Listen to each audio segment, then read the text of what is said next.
여러분 안녕하십니까? 오늘은 웃긴 이야기로 얘기를 시작하겠습니다. 어느 남자 학생인 것 같아요. 국민학교 아마 초등학교 학생인 것 같습니다. 이놈이 뭔 전화를 했냐면, 선생님 미네랄이 뭔가요? 라고 물어보는 겁니다. 너무 웃기잖아요. 쬐끄만 놈이 좋은 회사 모르고 잘 알지도 못하는데. 그래서 미네랄이 뭔가 아마 장난치는 것 같아요, 이놈이. 에이? 그래서 내가 뭐라 그랬냐면, 미네랄은 너 미꾸라지 아니야. 그랬더니 네 압니다 그래요. 미꾸라지 불알을 미네랄이라고 그런다 했어요. 그랬더니 이놈이 아 그렇습니까? 그래 미꾸라지 불알을 갖다가 미네랄이다 그런다, 미네랄이라고 그런다 했더니 그냥 뒤집어집니다 그냥. 에? 그래서 오늘 그런 아주 웃긴 이야기를 또 대화를 나눴습니다. 그래서 미네랄은 미꾸라지 불알이다 이렇게 아시면 됩니다. 그리고 오늘도 고구마를 이 난로에다 구워 먹으니까 너무 띵호합니다. 너무 맛있습니다.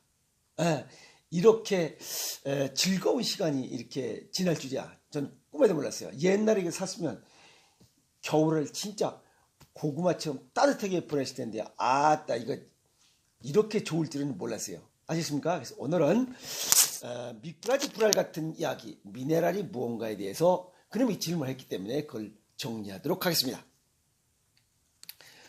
우리 몸의 필수 영양소라고 하면 탄수화물, 지방, 단백질, 비타민, 미네랄, 물 이렇게 6종류를 이야기하고 있습니다.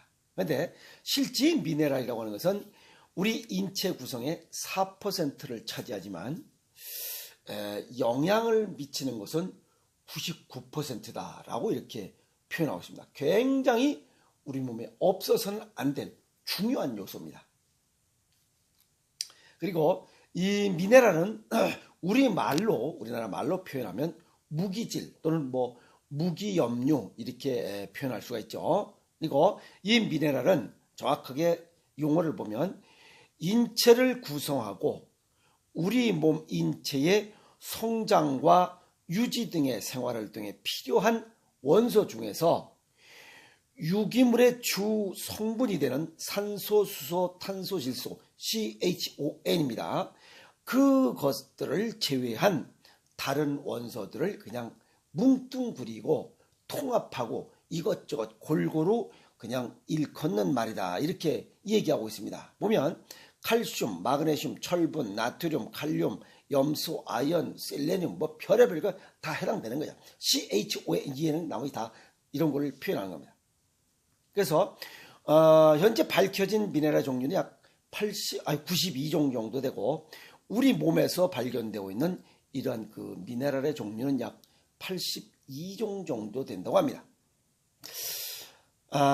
우리 그 인체 구성 성분 중에서 미네랄이 차지하는 이러한 그 비중, 이 비율을 보면 아까도 말씀드렸지만 약 4%밖에 안 됩니다. 아주 좀 깨지지하죠. 이런데 이 굉장히 중요한 역할을 하는 이러한 원소들로 구성되어 있다 이렇게 보시면 됩니다. 그런데 이 미네랄은 우리 몸에서 합성하지 못하기 때문에 반드시 외부에서 음식물로 섭취해야만 되는 또 이런 불편한 점도 없지 않아 있습니다. 그러면 이 세상은 자연스럽게 모든 것들이 다 함께 어우러져서 살아가야만 되는 이러한 세상인 것 같습니다. 만물의 영장이라고 해서 내 몸속에서 혼자 이것을 만들어 간다면 이런 자연 속에 존재하고 있는 미네랄은 아마 희소성 아주 미미한 존재로 묻혀질 것이다 이렇게 생각하는데, 우리 몸에서 아무리 만물의 영장이라고 하지만 이런 자연 속에 있는 이런 아주 미미한 미네랄 하나가 부족하거나 또 너무 많아도 우리 몸은 병들어 죽어간다는 사실에 만물의 영장이라고 그렇게 뭐 큰 소리 칠 것은 아니라 봅니다. 아시겠습니까? 이 미꾸라지 불알이 이렇게 중요할 줄은 몰랐습니다. 그러면 미네랄이 우리 몸속에서 어떤 작용을 하는지 그것부터 알아야 됩니다. 미네랄이 우리 몸속에서 하는 작용을 정리해보면 혈액이나 체액의 삼투압을 정상적으로 유지하는 이러한 역할을 합니다. 두 번째는 효소의 보조인자나 그다음에 호르몬의 단백질 및 다른 화합물과 결합하여 이런 생체 분야, 우리 생체 성분을 이루는 중요한 구성 물질 중에 또 하나다 하는 겁니다. 그 다음에 세 번째는 이 뼈다귀, 우리 골격 뼈다귀와 치아를 만드는 데 또 중요한 역할을 또 해요. 그리고 신경이나 근육의 기능을 생성하고 유지하고 하는 이러한, 그러고 보면 우리 몸속에서 없어서는 안 될, 말대로 아까처럼 99%의 우리 몸의 각 곳곳에 전부 영향을 미치는 굉장히 중요한 역할을 하는 이런 영양소 중에 하나다, 이렇게 볼 수가 있습니다. 예를 들면 이 피라고 쓰죠. 이 인이 과잉 섭취 시에는 칼슘 흡수를 막고, 칼슘 흡수를 막고 뼈의 대사에 이상을 일으킨다. 즉 제대로 돌아가지 않는다는 거예요. 뼈가 만들어지지 않는다는 거예요. 아시겠습니까? 그러면 또 이 인과 칼슘은 골격 형성에 없어서는 안 될 또 인자들이에요. 그러니까 넘쳐도 안 되고 부족해도 안 됩니다. 왜? 넘치면 다른 영양소의 이런 흡수를 방해하는 이런 또 작용을 하기 때문에 적당히 있어야 되는 이런 아주 중요한 물질 중에 하나가 이 바로 미네랄입니다. 또 나트륨, 마그네슘, 칼슘, 칼륨의 이런 섭취 균형이 무너지면 우리 몸의 혈관이나 근육이 긴장해서 혈압이 또 상승합니다. 여기 보면 나트륨과 칼륨, 맵게 먹어라, 짜게 먹어라, 야채 많이 먹어라 하는 이런 내용들 중에 보면 나트륨과 칼륨은 이런 신경의 자극 전달과 근육 수축에 또 중요한 역할을 또 해요. 제가 굉장히 중요한 이런 구성 물질 중에 하나가 미네랄이에요. 또 나트륨과 이런 나트륨이 많아지고 칼륨이 부족하면 또 혈압이 상승하기도 하고, 또 칼륨과 마그네슘이 불균형이 이루면 허혈성 심질환 발생의 위험성을 높게 한다. 차원 곳곳이 과제 안 되는 것이 없어요. 그리고 이런 미네랄들은 정제식품이나 가공식품의 이런 그런 것들을 자주 먹거나 많이 먹으면 이런 미네랄을 소실시키는 이런 또 결과를 초래해서 꼭 병이 발생할 수 있다는 겁니다. 그래서 또 더 중요한 것은 이러한 우리 몸에 필요한 미네랄들이 한 가지 음식에 들어있지 않다는 거예요. 여러 가지 음식을 골고루 먹어야만 우리 몸속에서 필요로 하고 있는 이런 수많은, 아까 말씀드렸지 92종이죠. 이런 미네랄들을 섭취가 가능하다 하는 겁니다. 그러면 이러한 미네랄들은 지상으로 생장하는 음식과 지하에 들어있는 음식들, 한마디로 하면 골고루 먹어야 된다는 겁니다. 아시겠습니까? 그럼 여기서 골고루라는 것은 원래 용어가 아니죠. 고루고루를 준말입니다. 고루고루의 준말이 여러 가지를 빼놓지 않는다 하는 의미의 사전적 의미를 갖습니다. 그래서 고루고루 먹는 것을 어떻게 먹느냐라고 또 따집니다. 그것은 곡식, 그리고 곡물, 육류, 과일, 야채, 근과류, 차류 이런 것들을 골고루 먹어야 됩니다. 왜? 거기에 들어있는 영양소들이 모두 다르기 때문에 그래요. 복잡한 문제입니다. 또 식품 영양학적으로 보면 탄수화물, 지방, 단백질, 비타민, 미네랄, 그죠? 무기질, 여기에 물 이런 것들 속에 들어있기 때문에 이런 것들을 고루고루 먹어야만 이런 미네랄 섭취가 가능하다 하는 겁니다. 이거 죽을 노릇이에요. 이걸 다 어떻게 찾아 먹고 그러냐 이 말이에요. 그래서 이러한 이 미네랄들이 식품마다 들어있는 영양소가 모두 다르기 때문에 또 영양소의 종류에 따라 하는 일도 각각 다르다.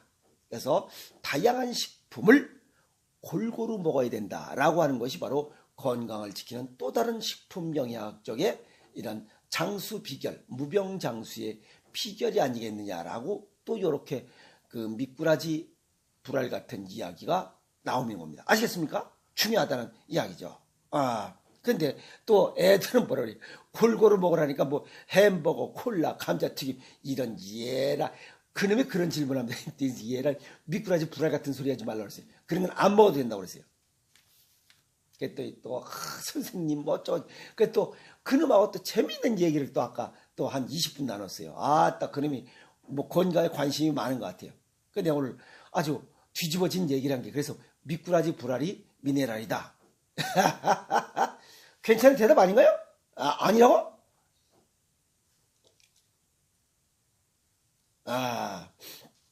그래서 이렇게 미네랄, 탄수화물, 지방, 단백질, 비타민, 미네랄, 물, 무기질 이런 것들이 골고루 먹으려면 어떻게 하느냐. 그게 바로 이 체질과 건강 정도에 맞게 1:1 맞춤식으로 먹는 생식이 가장 좋다. 생식은 곡식, 과일, 야채, 근과류 이런 것들 지상으로 생장하는 음식과 지하의 음식 또 물속에 있는 음식 이런 것들을 골고루 배합 이런 것들을 먹을거리들을 몇 종?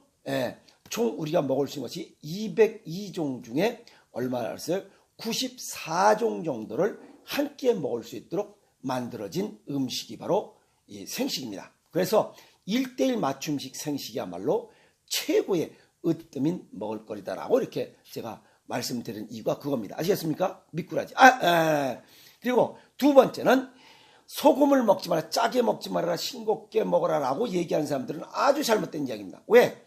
소금 속에 있는 이런 CHON 플러스 56종의 미네랄들을 풍부하게 가지고 있는 것이 바로 소금이고 또 죽염이 됩니다. 아시겠습니까? 그래서 소금, 이 천일염이나 죽염으로 만든 음식을 먹어야만 또 짭조름하게 먹어야만 우리 몸에서 필요로 하고 있는 이러한 고른 영양소 그 중에 CHON 플러스 뭐예요? 각종 다양한 미네랄을 섭취가 가능하기 때문에 소금과 죽염, 천일염과 죽염으로 만든 이런 음식을 자주 먹어야 미네랄들을 섭취함으로써 우리 몸속에 아까 뭐라 했어요? 전체 체중의 4%를 차지하고 있으면 영양을 99% 미친다는 중요성을 다시 한번 이야기할 수 있는 이런 얘기가 됩니다. 아시겠습니까? 그러면 이 천일염과 죽염으로 만든 음식을 자주 먹는 것이 이런 영양소 중에 가장 중요한 미네랄을 보충할 수 있는 가장 쉬운 방법이고 가장 효과적인 방법이라는 겁니다. 아시겠습니까? 그런데 싱겁게 먹어라 이런 것들을 적게 먹는다면 미네랄이 부족해서 결국은 또 다른 병이 발생할 수 있다는 거예요. 그래서 싱겁게 먹는 사람 치고 장수할 수 없다라고 정리를 딱 하는 게 바로 그겁니다. 그러면 천일염과 죽염으로 만든 음식, 각종 장류, 절임 음식, 장아찌, 이런 새우젓갈 같은 김장, 김치 이런 것들을 자주 먹는 것이 바로 무병장수를 위한 가장 으뜸인 식이요법이다. 이렇게 정리할 수가 있습니다. 그리고 발을 따뜻하게 할 수 있는 방법을 강구한다면 동양의학의 기본 건강법 투한조결 아시겠습니까? 그러다고 보면 이 미네랄이 뭐냐라고 이렇게 질문했던 그 아주 찌끄만 놈, 택시 받고만한 놈의 이야기를 귀담아 들어도 괜찮지 않게 나는 겁니다. 필수 영양소인 탄수화물, 지방, 단백질, 비타민, 미네랄 중에 이런 미네랄이 들어있고 비타민도 들어있고 하는 이런 음식들을 골고루 먹는 것이 바로 이런 무병장수 건강의 비법이 아니겠는지 하는 겁니다. 그러면 탄수화물, 지방, 단백질, 비타민, 미네랄 이런 것들을 골고루 먹을 수 있는 것들이 바로 어떤 거냐? 그게 바로 생식입니다. 아시겠습니까? 곡식, 육류, 과일, 야채, 근과류 이런 것들을 골고루 먹을 수 있는 식이요법 그게 바로 이 생식요법이다 하는 겁니다. 그래서 무병장수하고 건강하게 즐겁게 이렇게 살아갈 수 있는 가장 좋은 방법 중에 하나가 바로 생식이다. 체질과 건강 정도에 맞는 이런 식이요법을 실천하는 것이 그게 바로 멋있게 익어가는 이런 비법이 아니겠느냐 이렇게 정리를 해봅니다. 아시겠습니까?